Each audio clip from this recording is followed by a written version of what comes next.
Meus amigos, boa tarde a todos. Em primeiro lugar, eu gostaria de agradecer. Para mim é sempre um prazer e uma satisfação estar aqui no GPEC.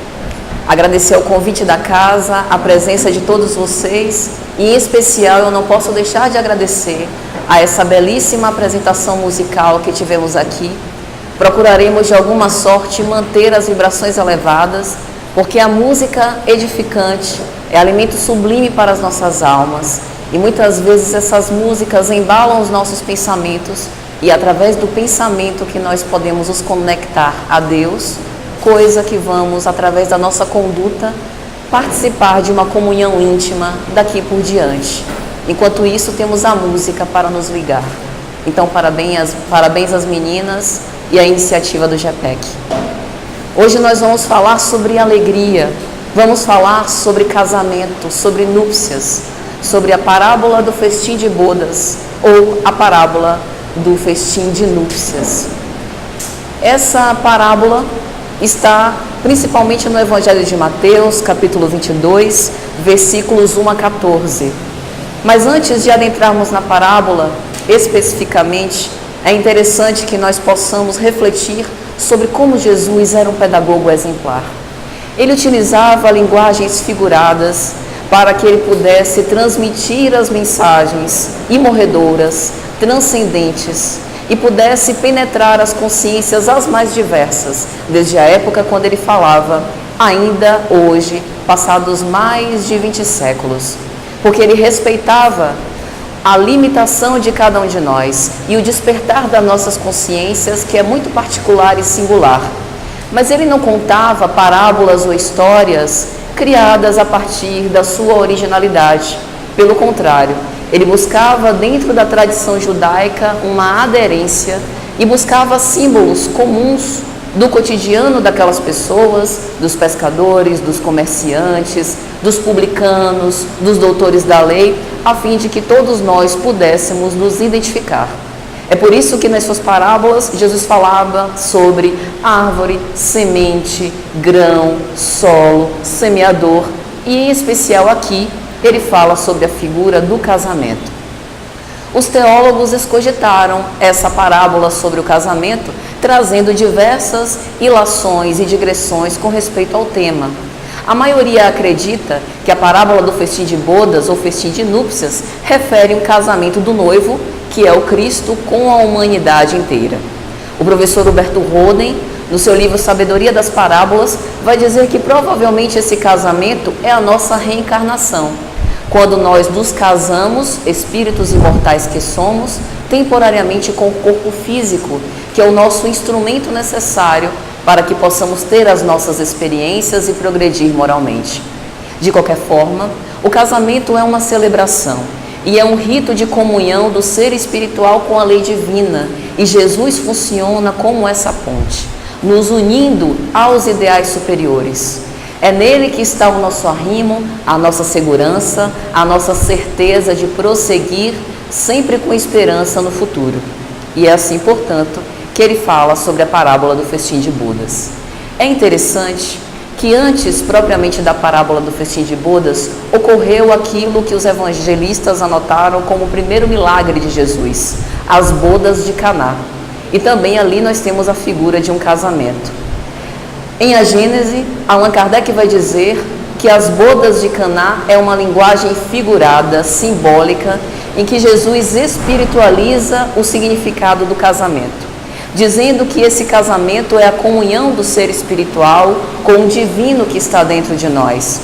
E não é tão importante se verdadeiramente ele converteu água em vinho, mas naquele momento ele queria dizer que essa figura da comunhão do ser com o divino significa celebração e alegria.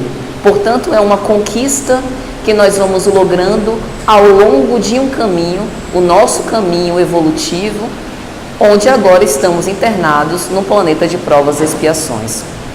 Porque existem alguns de nós que acreditamos que essa espiritualização vai acontecer em momentos específicos dentro de locais pré-selecionados, como, por exemplo, os ditos templos ou locais sagrados. Na verdade, essa comunhão divina é um exercício íntimo de cada um de nós assumirmos a autonomia e responsabilidade como arquitetos e engenheiros do nosso próprio destino. E tudo isso é construído e engenhado à medida que nós vamos tendo as experiências muito naturais da nossa senda. Dentro de casa, dentro do lar, sem os holofotes para nos observarem, através das pequenas renúncias silenciosas que nós vamos cultivando, das lágrimas derramadas, de dor e aflição que ninguém vê, mas que o Pai está atento e tudo anota. Dentro do nosso trabalho, do exercício laborativo, em que nós cumprimos com honradez as nossas funções, com seriedade, com responsabilidade e com ética, mesmo que ninguém esteja vendo. Se dá na sociedade, no convívio com os nossos vizinhos, com os nossos convivas, dentro das casas espíritas. Em todos esses momentos nós estamos, portanto, celebrando essa comunhão com Deus. E essa comunhão é sinônimo de felicidade, porque Allan Kardec vai dizer na obra O Céu e o Inferno: o espírito padece das suas próprias imperfeições e só se sente infeliz porque se afasta da lei divina. Portanto, se nós vemos cenas aterradoras de violência e desamor na sociedade em que vivemos, é porque nós estamos esquecidos de Deus, esquecidos que Deus está em nós e que nós também estamos em Deus e que por nenhum momento deixamos de estar conectados. Mas esse laço pode estar muito fragilizado e é através da nossa boa vontade e do exercício da conduta moral no bem, que começa com os nossos pensamentos, que nós vamos reforçando esses vínculos e, portanto, reforçando e fortificando este nosso casamento. E aí cumpre a nossa reflexão. Será que nós ainda estamos noivos ou verdadeiramente já fomos casados com a lei divina? Será que nós já desistimos e pedimos o divórcio porque a situação no atual planeta é tão desastrosa, o mundo anda de cabeça para baixo, que nós estamos desacreditados das criaturas, desacreditados de nós mesmos? Nós nunca podemos perder essa esperança. Nunca podemos pedir o divórcio. Não podemos adulterar a nossa relação conjugal com a lei divina. Porque a fé, por incrível que pareça, e isso não é uma simples coincidência, ela vem do termo fidelis, que significa fidelidade. Portanto, o casamento que nós vamos honrar com Deus precisa de fidelidade.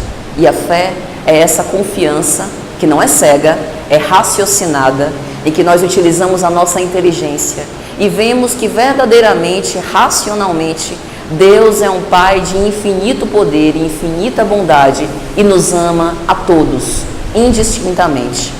Ainda que hajam flagelos destruidores tomando conta do mundo, que as guerras se levantem de nação contra nação e que pais e filhos briguem debaixo dos próprios lares, nós precisamos acreditar que a mensagem divina é a única solução para todos esses dramas sociais que nós vemos. Então, assim, nós podemos começar a falar sobre o casamento. E nessa bonita parábola, assim começa a enunciar Mateus: o reino dos céus é semelhante a um rei que celebrou as núpcias do seu filho.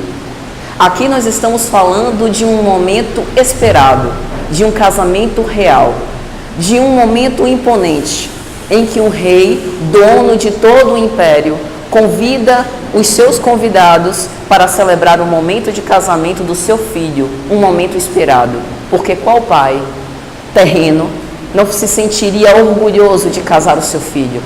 É um momento, portanto, muito esperado e que muitos investem muito tempo, muitos recursos materiais para dar a maior festa.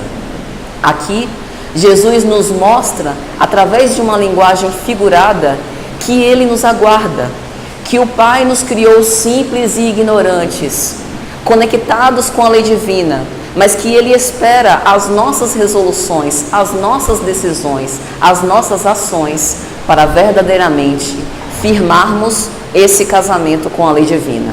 Ele nos mostra que o banquete já foi adredemente preparado, mas que Ele aguarda a nossa presença, e tudo o que precisamos fazer é nos preparar devidamente para ir, portanto, a essa celebração.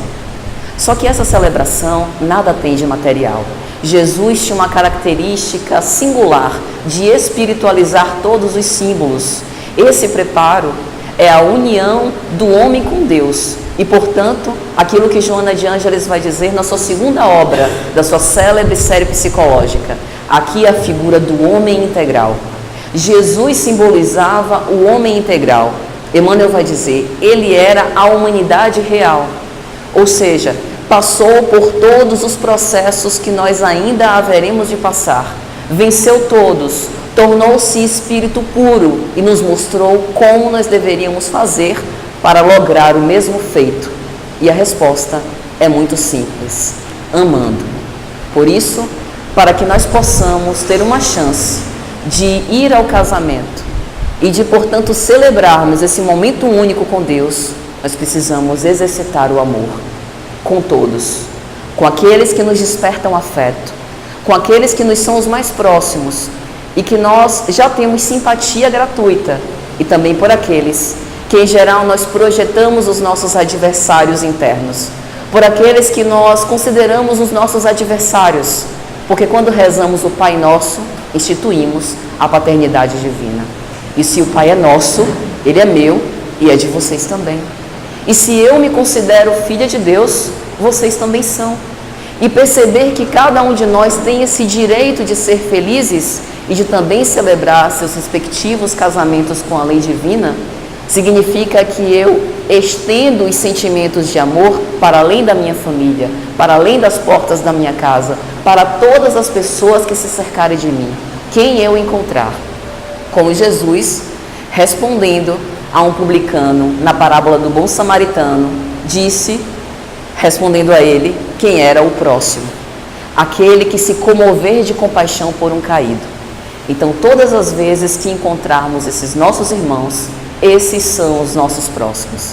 E é através dessas pessoas, é através do contato com cada um de nós, que nós vamos celebrando este casamento. E assim, Jesus continua a contar.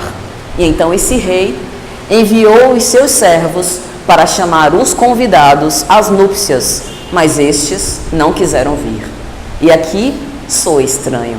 Uma festa real, adredemente preparada, que todos moveriam mundos e fundos para poder ir, são convidados, um convite excelentíssimo, e se recusam a ir. E nós ficamos a nos perguntar, por que que nós estamos adiando o nosso casamento com a mensagem divina? Será que nós não nos sentimos verdadeiramente filhos de Deus, dignos de celebrar esse casamento? Será que a mensagem divina nos parece um ideal muito longínquo, quase utópico, e a gente acha que ainda não dá para viver o Evangelho de Jesus? Quais são as nossas justificativas? Quais são as fugas que nós utilizamos para adiar esse momento de extrema felicidade? Porque, meus amigos, qual de nós não quer verdadeiramente ser feliz? E na figura da parábola, Jesus vai dizer que a criatura humana tem mesmo esses contrassensos. E esses servos, provavelmente, foram os diversos profetas que antecederam a vinda do Cristo, os reveladores da mensagem divina, que saíram para cultivar o terreno dos nossos corações, dos espíritos que ainda se sentem afastados da mensagem de Deus. Pensemos, por exemplo, no profeta Elias, com toda a sua bravura, com a sua empáfia, com a disciplina e com amor a Deus acima de todas as coisas, que enfrentou o deserto e que mostrou que a vivência da mensagem divina é um dever de cada um de nós. Pensemos no profeta Isaías, que elevou a figura de Deus a um Deus de amor, um Deus paterno, que nos ama, mas que também precisa corrigir as nossas faltas. E nós, como pais humanos, também não aplicamos pequenas correções aos nossos filhos para que eles se endireitem e sigam no caminho do bem? Pensemos em Jesus, com a figura do amor a um nível apoteótico, ensinando que cada um de nós somos irmãos e que devemos estabelecer pontes ao invés de construir muros uns contra os outros. Ele nos mostrou que a nossa vida é uma caminhada lenta e gradual, que a nossa convivência pode ser tão feliz como a figura de um casamento, e não das guerras, não da destruição, não da discórdia, não das dissensões. Mas nós temos a figura do nosso ego, uma figura psicológica que é muito necessária para estabelecer as nossas relações. São as máscaras sociais que nós precisamos empunhar. Mas nos momentos em que estivermos sós, nós e Deus, precisamos nos despir. E esse despir significa fazer um mergulho interior, uma viagem para dentro, lançando luz às nossas sombras e vendo em que pontos nós ainda temos errado, fazendo uma confissão silenciosa, individual, mas sincera e franca, com humildade, percebendo em que ainda nós precisamos melhorar. Todos aqueles que fogem dessa reflexão vivem para fora e utilizam a justificativa de que não tem tempo, de que precisam correr atrás dos provimentos materiais para sustentar as suas famílias, de que se fortalecem pelos poderes exteriores que o mundo oferece, mas que o tempo desvanece. Esses são os convidados à núpcia, às núpcias, e que não quiseram vir quando chamados pelos servos. Nós não podemos mais, nós que somos espíritas, cristãos redivivos, trabalhadores da última hora, fazer parte desse grupo de convidados, porque nós já estamos despertos. A codificação, através de Allan Kardec, nos mostra de uma forma muito direta, clara, trazendo respostas para as nossas inquietações e para as nossas perguntas, mostrando de onde viemos, para onde vamos, mostrando que não existe fatalidade na criação, mostrando que nós somos os responsáveis, mas que nós não devemos nos atormentar com a culpa para nos mobilizar à mudança. Veja como Jesus foi cuidadoso e amoroso de mandar uma terceira revelação, como ele mesmo prometeu que o faria, para nos consolar e para nos mobilizar ao amor e à instrução. E assim, a figura da parábola continua.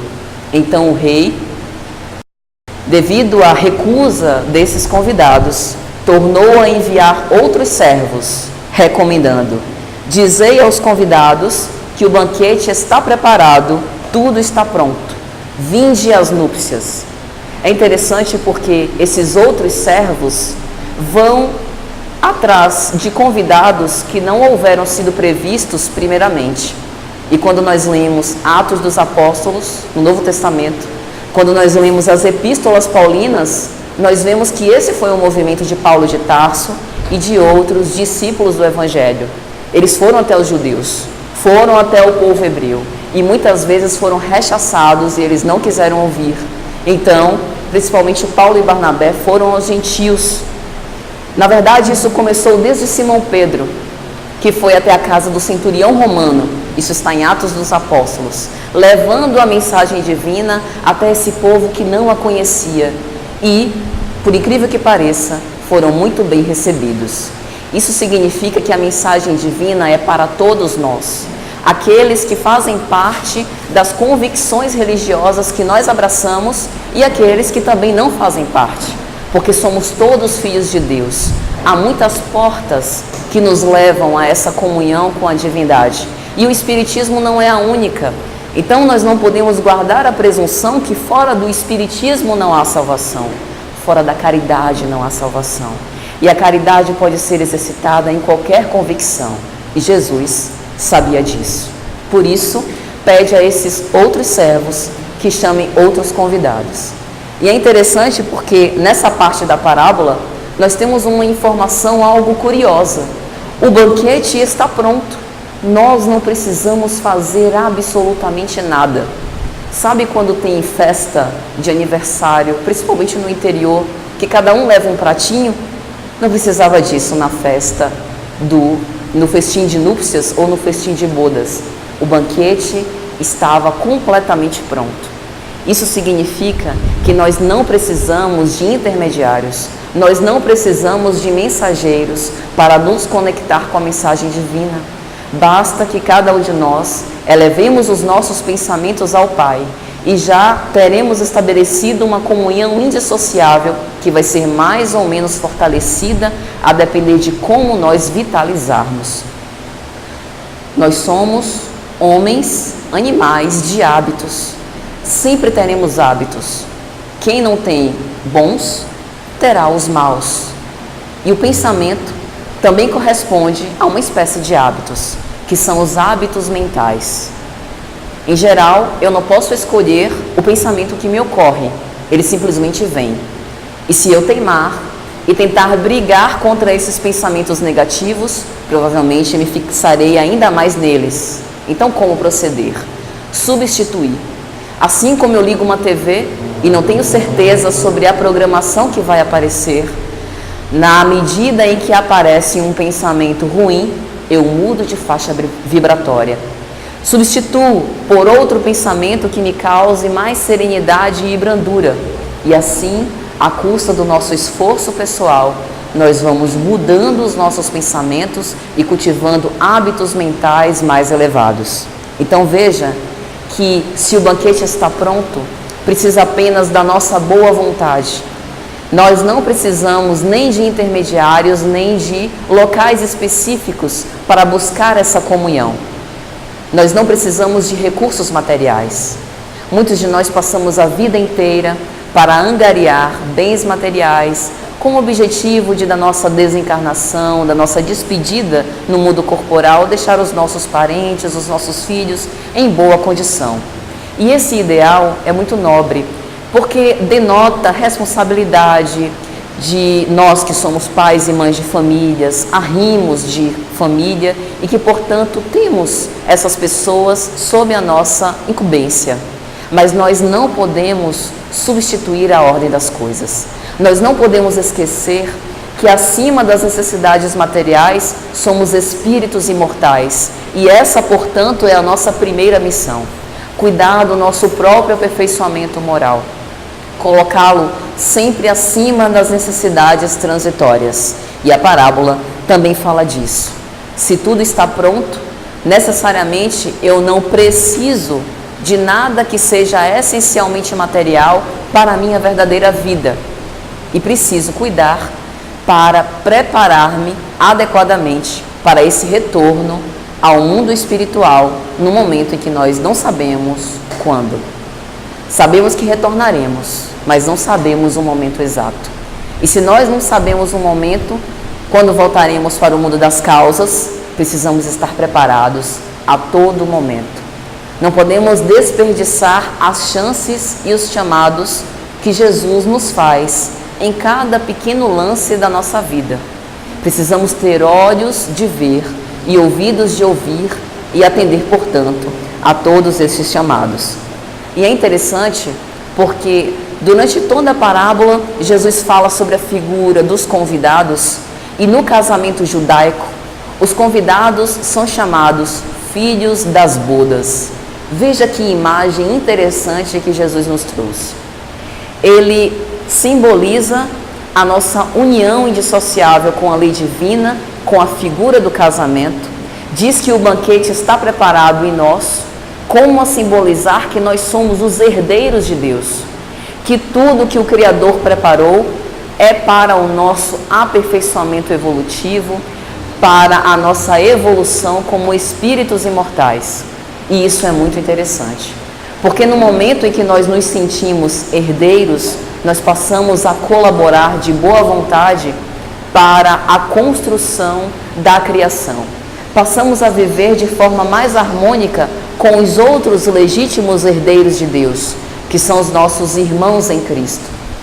Passamos a respeitar as formas de vida que estão aqui também para que nós possamos evoluir juntos, as plantas, os animais e todas as belezas da natureza que o Criador o fez.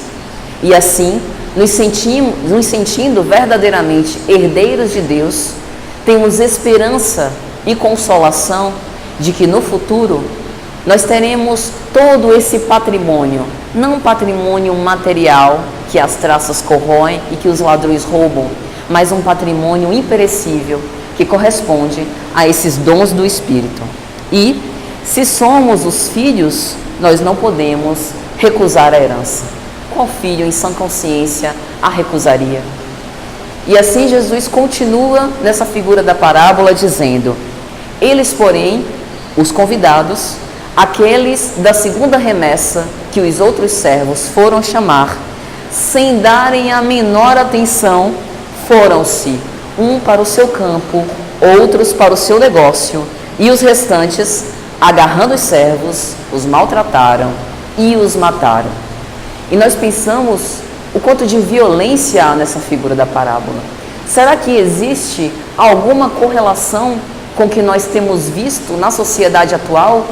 Ou será que essas mensagens do Cristo já estão bastante ultrapassadas para a nossa sociedade avançada e tecnológica?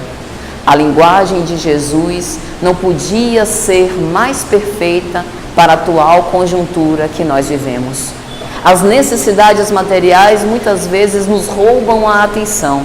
E sob o pretexto de ter que cuidar das coisas materiais, vamos esquecendo do espírito, para que no momento em que os nossos filhos já estejam crescidos e formados, para no momento em que nós estivermos aposentados, para depois que nos casarmos, que vivermos a vida, que buscarmos uma saciedade e conquistas profissionais, aí a gente pensa na nossa ascensão espiritual.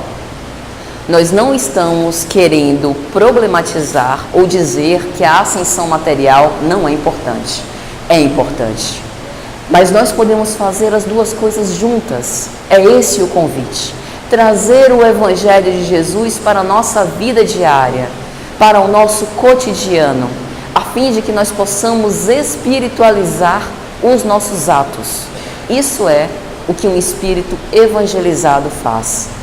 Emmanuel costuma dizer que muitos de nós, por enquanto, ainda somos apenas esclarecidos.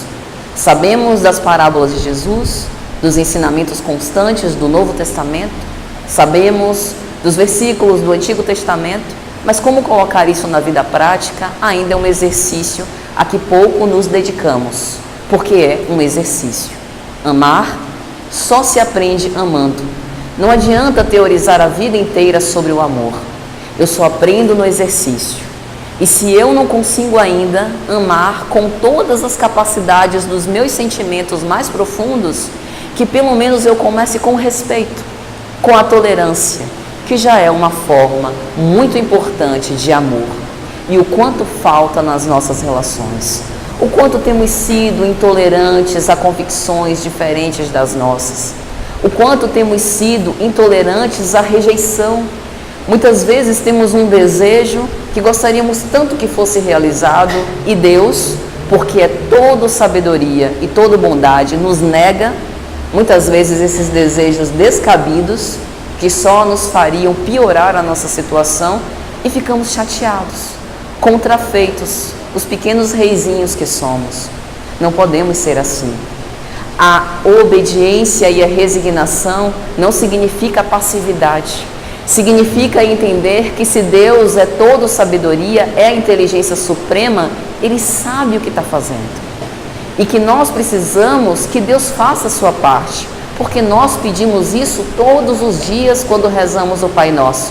Que seja feita a vossa vontade, assim na terra como nos céus. E então, quando Ele faz o trabalho dele, nós ainda reclamamos e queremos fazer melhor do que o próprio Deus, não podemos assim agir. É um contrassenso, um disparate, uma ação irracional. Mas Deus também precisa da nossa parte, porque nós somos co-criadores com a divindade.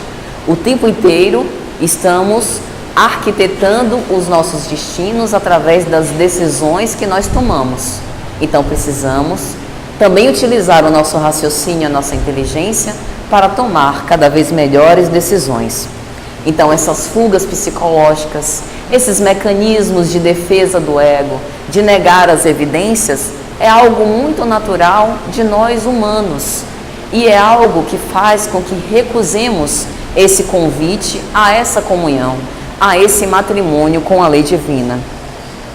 Enquanto estamos no mundo corporal, em especial no nosso planeta Terra, que é uma escola bendita e um hospital de almas, mas não podemos desconsiderar que estamos num planeta de provas e expiações. Isso significa que as provas, as tentações, elas são indispensáveis ao nosso aperfeiçoamento, porque nenhum de nós irá progredir sem mérito. Deus nos colocou nas conjunturas ideais para que pudéssemos aprender aquilo que ainda não sabemos. Vimos recorrendo em erro ao longo de muitas reencarnações. E a nossa família é essa conjuntura ideal em que estamos ali presentes para resolver antigos conflitos. Às vezes, os nossos laços de sangue também têm por trás laços espirituais da nossa família espiritual, e aí nós nos afinizamos com os nossos familiares, mas outras vezes nós estamos ali de frente adversários de outrora, que por alguma razão nesse convívio nos magoamos ou fizemos magoar, e precisamos ali, vivendo sob o mesmo teto, dirimir essas más impressões, perdoar e amar acima de tudo. Mas o mundo material oferece distrações, e é com relação a essas distrações que nós precisamos ter cuidado, porque o chamado pode vir e a gente, perdido e envolvido em outras incumbências, esquecer de atender ao chamado divino. Isso não significa que há uma condenação aos prazeres materiais. Nós estamos vivendo no mundo e não precisamos, a despeito de sermos cristãos, sermos alienados. Mas precisamos dar às coisas do mundo o seu real valor, e elas estão aqui para que nós possamos utilizá-las ao nosso favor e ao favor do seu próximo, para que nós possamos evoluir e crescer juntos rumo ao Pai. É esse o objetivo dos prazeres materiais, nos aproximar de Deus e não o contrário. Por isso, nós não podemos nos enganar, nos perdendo nessas distrações e nos afastando, quando deveríamos, ao contrário, fortalecer esse nosso vínculo de conjugalidade e de intimidade com a mensagem divina. É interessante esse símbolo de matrimônio, porque ele nos mostra exatamente isso. O matrimônio é essa comunhão de um ser com o outro, em regime de fidelidade, e que é a comunhão mais íntima que nós conhecemos. Nós precisamos, portanto, descrucificar o Cristo, tirar Ele da cruz, porque aquele não é o melhor lugar para Ele. O melhor lugar para Ele é dentro dos nossos corações. Por isso precisamos preparar os nossos corações, ornando-o de flores, deixando um local belo para que o Cristo habite e para que possamos vê-lo em todos os irmãos com os quais nós nos defrontarmos da nossa atual existência. E então, esses convidados, além de negar o convite, ainda reagiram com violência em relação aos servos, tendo-os maltratado e tendo-os matado. E quando nós viajamos pelas páginas do cristianismo primitivo, não é exatamente isso que nós vimos? Em todos os tempos, a perseguição aos cristãos. E o próprio Cristo nos advertiu: mas eu vos dou a minha paz. No mundo tereis aflições, mas tende bom ânimo, porque eu venci o mundo. Portanto, nós que abraçamos essa mensagem cristã, não podemos nos enganar que seremos aplaudidos e bem aceitos por todos. O mundo vive numa situação tão desregrada e tão louca que poucos irão nos compreender. Nós precisamos ter a convicção bastante consistente e resoluta para saber que vamos na contramão da maioria. E muitas vezes podemos até nos questionar se não é a maioria que está certa e nós que estamos fazendo errado. Mas, mesmo que o mal pulule e seja feito pela maioria, ele não deixa de ser o mal.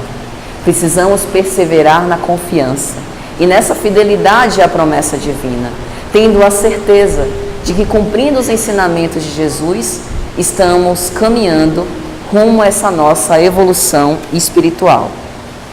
E a figura da parábola ainda continua. Diante disso, o rei ficou com muita raiva e, mandando suas tropas, destruiu aqueles homicidas e incendiou-lhes a cidade. Coitado do rei, tanto trabalho, preparou o banquete com tanto amor para o seu filho se casar. E para que os convidados, agraciados por esse momento único, pudessem também comemorar com ele, bem se vê que aqui nós estamos diante de uma linguagem essencialmente figurada, mas não deixa de nos dar preciosas lições. Allan Kardec falou exatamente desse trecho em O Livro dos Espíritos, quando no livro 3º, na parte que fala sobre leis morais, citou a lei de destruição. E em especial na questão 737, ele vai deixar muito claro, nas questões que falam sobre flagelos destruidores, que há flagelos que são fruto da imprudência humana, que são fruto de vícios humanos e engendrado por essas paixões. Mas existem também aqueles que são obras unicamente da natureza, que é uma forma da providência divina regular a lei de harmonia que existe em tudo quanto há no mundo. Deus é capaz de ser identificado pela sua criação e principalmente pela harmonia com que ele rege toda a sua criação. Então, muitas vezes, ele utiliza alguns flagelos ou alguma destruição com o objetivo de rearrumar a casa, como nós, quando vamos fazer uma reforma dentro de casa, fazemos uma pequena bagunça para que o resultado final seja ainda melhor. E nessa questão 737, a espiritualidade vai explicar para fazer com que a humanidade possa avançar mais depressa, às vezes há esses movimentos de flagelos destruidores. Quando nós lemos a obra A Caminho da Luz, pelo Espírito Emmanuel, nós vemos que na época da formação da Terra, os arquitetos da vida maior mudaram e fizeram algumas experiências com os elementos fluídicos, com o objetivo de fazer a obra-prima da criação do nosso planeta. Então Deus, o tempo inteiro, busca por essa perfeição em sua criação. E muitas vezes onde nós vemos uma aparente destruição material, estamos vendo uma ascensão evolutiva, que é com que verdadeiramente ele se importa, com o progresso moral de cada um de nós. Na história, nós também tivemos cenas muito graves e muito tristes de destruição que mudaram completamente o panorama da vida material. Quando nós pensamos, por exemplo, na destruição de Pompeia pela erupção do vulcão Vesúvio, quando pensamos nas ruínas de Jerusalém no ano 70 da nossa era, todas essas foram destruições engendradas por homens, mas que em verdade, com o passar do tempo, também colaboraram para a espiritualização e para uma mudança de comportamento das criaturas. E então a parábola continua. Em seguida, o rei disse aos seus servos: as núpcias estão prontas, mas os convidados não quiseram vir. E depois, às encruzilhadas, e convidai para as núpcias todos que encontrardes. O convite começou seleto, começou restrito para os convidados que o rei acreditava que já tinham condição de aceitar o convite. Os hebreus, através do monoteísmo, que já tinham sido abençoados pela primeira revelação, provavelmente eram o povo mais adequado para receber no solo fértil do seu coração a mensagem amorosa de Jesus. Mas eles se recusaram o convite. Então, o rei, o Pai Divino, ele envia os seus servos para chamar todos que estejam nas encruzilhadas, inclusive aqueles que recusaram o convite pela primeira vez. Porque muitas vezes a dor funciona para nós como uma porta de iluminação. No primeiro chamado que Deus ou Jesus nos faz, em geral a gente recusa, faz pouco caso, acha que tem todo o tempo do mundo. E lá vem as tribulações da nossa vida material. As experiências, e ao longo dos anos, nós passamos a refletir com mais consciência e vemos quanto tempo desperdiçado, quanto tempo perdido e o quanto poderíamos ter sido mais felizes se pela primeira vez tivéssemos ouvido aquele chamado. Mas Deus é todo misericórdia. Deus é um amor infinito e nunca deixa de abraçar e de acolher cada um dos seus filhos que verdadeiramente se arrependem das más escolhas, das escolhas malogradas que fizeram. E aqui, nessa parábola, Jesus deixa isso muito claro. Mas ele também estende ao convite para aqueles que também sofreram e esperavam ansiosamente esse chamado por parte de Deus e agora têm a possibilidade de participar desse banquete do festim de bodas. Allan Kardec, na obra O Céu e o Inferno, quando ele vai falar sobre o Código Penal da vida futura, ele vai estabelecer 3 condições para que o espírito delinquente possa se retratar perante a lei. O primeiro deles é o arrependimento. Mesmo que nós estejamos sofrendo bastante, sentindo dores excruciantes no deserto de nossas desilusões, se nós não tivermos a humildade de reconhecer os nossos equívocos e nos arrependermos com sinceridade, a lei divina não poderá nos alcançar. Ela nos alcança, mas nós não teremos a capacidade de enxergar essa luz divina. Para desenvolver essa capacidade de enxergá-la, o primeiro passo, portanto, é o arrependimento. O segundo passo que Kardec coloca é a expiação.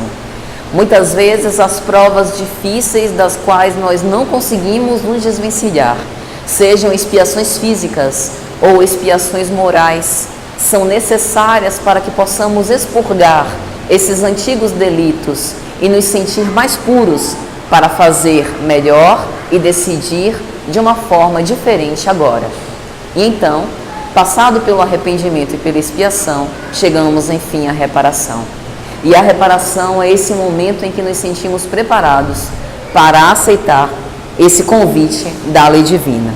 E aí, a parábola continua. E os servos, saindo pelos caminhos, reuniram todos que encontraram maus e bons, de modo que a sala nupcial ficou cheia de convivas. Não parece com o nosso planeta como está? Quando nós olhamos ao redor, vemos maus e bons, porque nós somos maus e bons. A intenção da parábola não é apontar pessoas como fadadas ao mal e outras como boazinhas, verdadeiros anjos encarnados. Nós somos essas duas polaridades que brigam o tempo inteiro em nosso interior. Mas nós precisamos vitalizar as nossas virtudes e as conquistas que nós já conseguimos angariar. Aceitar a maldade que ainda há, com a esperança que através de um trabalho do bem possamos convertê-la em dons do Espírito. E, já caminhando para o final, a parábola fecha mais ou menos assim. Quando o rei entrou para examinar os convivas, viu ali um homem sem a veste nupcial e disse-lhe: amigo, como entraste aqui sem a veste nupcial? Ele, porém, ficou calado. Como assim? Esse convite já veio mudando tanto ao longo desse tempo? Primeiro, um convite mais restrito, apenas para os convidados da primeira hora. Depois, um convite mais aberto, em que os servos foram até nas encruzilhadas buscando a todos, bons e maus, e o rei ainda exige um traje específico para se portar na festa. É interessante porque no casamento judaico, principalmente no casamento dos mais ricos, os convidados trajam uma veste nupcial. Os noivos emprestam uma veste nupcial muito charmosa, cheia de paramentos, para que eles estejam bonitos na festa. Mas no nosso caso, no caso de espíritos encarnados, nós temos a nossa veste, que é um envoltório perispiritual. Allan Kardec o definiu em O Livro dos Espíritos, na questão 93. Assim como um fruto tem um germe e é envolvido por um perisperma, o espírito, centelha divina, princípio inteligente do universo, também tem um envoltório de matéria sutil, que é o perispírito. Assim pode se chamar perispírito. Kardec cunhou esse nome. E o nosso perispírito é essa camada fluídica, modelo organizador biológico, como disse o estudioso Hernani Guimarães Andrade e repetiu o André Luiz, onde estão registrados os atos morais marcantes das nossas sucessivas existências. O espírito áureo do mundo onde está os elementos para compor esse perispírito. E sob a ação moral, nós estamos o tempo inteiro o modelando e irradiando, a depender do que vitalizamos e da conduta que temos. Aquele homem que foi flagrado pelo rei em pleno salão, ele não tinha as capacidades e as características elegíveis para estar no banquete, como nós também precisamos nos preocupar se as nossas conquistas já são suficientes para que nós estejamos no banquete, desfrutando das delícias junto do Pai Celestial. É o nosso trabalho e o exercício no bem que vai ornar o nosso perispírito com as virtudes que são as conquistas que nós angariamos.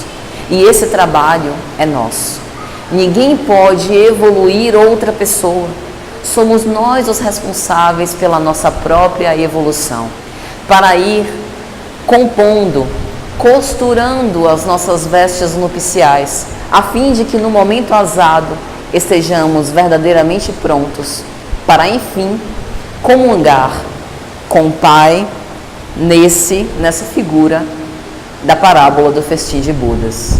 E assim Jesus diz: então o rei disse aos que os serviam: amarrai-lhe os pés e as mãos e lançai-o fora nas trevas exteriores. Ali haverá choro e ranger de dentes. Que rei malvado! Que rei sem coração! Mas na verdade isso é a justiça. Isso significa que nós estamos tendo o nosso tempo para de boa mente, por livre e espontânea vontade, através do exercício do nosso livre-arbítrio, através do nosso próprio esforço, montar a nossa veste. Mas, quando formos chamados, convidados ao banquete, e se não estivermos devidamente preparados, seremos constrangidos a evoluir, porque a marcha do progresso é inexorável e todos nós progrediremos, querendo ou não.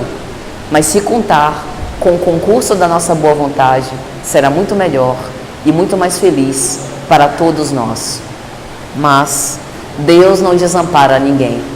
Lembremos da figura célebre de Jesus, que antes da sua ressurreição, antes de ter com seu Pai, após a sua morte, vai até a mansão dos mortos e visita Judas. Deus não esquece, não desampara nenhum de nós. Mesmo que temporariamente afastados e esquecidos da mensagem divina, a misericórdia divina nos alcança a todos. Mas precisamos estar à disposição e querer verdadeiramente evoluir. Então, meus amigos, essa é a figura da parábola do festim de bodas. É um convite para esse casamento em que a noiva somos nós. A noiva que nem foi dita, que nem foi mencionada na parábola, somos cada um de nós que estamos sendo convidados a esse casamento. Um casamento é um momento esperado, é um momento de extrema felicidade, é um momento que sela uma união, e é essa união que nós precisamos selar de forma inquebrantável com o Pai, porque nós já estamos nele e ele também já está em nós. Precisamos senti-lo e vivê-lo como verdadeiramente o é. Não podemos mais recusar os convites, nem atrasar essa felicidade que nos vai causar tanto bem. Que nos sintamos encorajados a trajar as nossas vestes e comparecer ao casamento, porque o rei está esperando, de mesa posta. Um grande abraço a todos, boa tarde.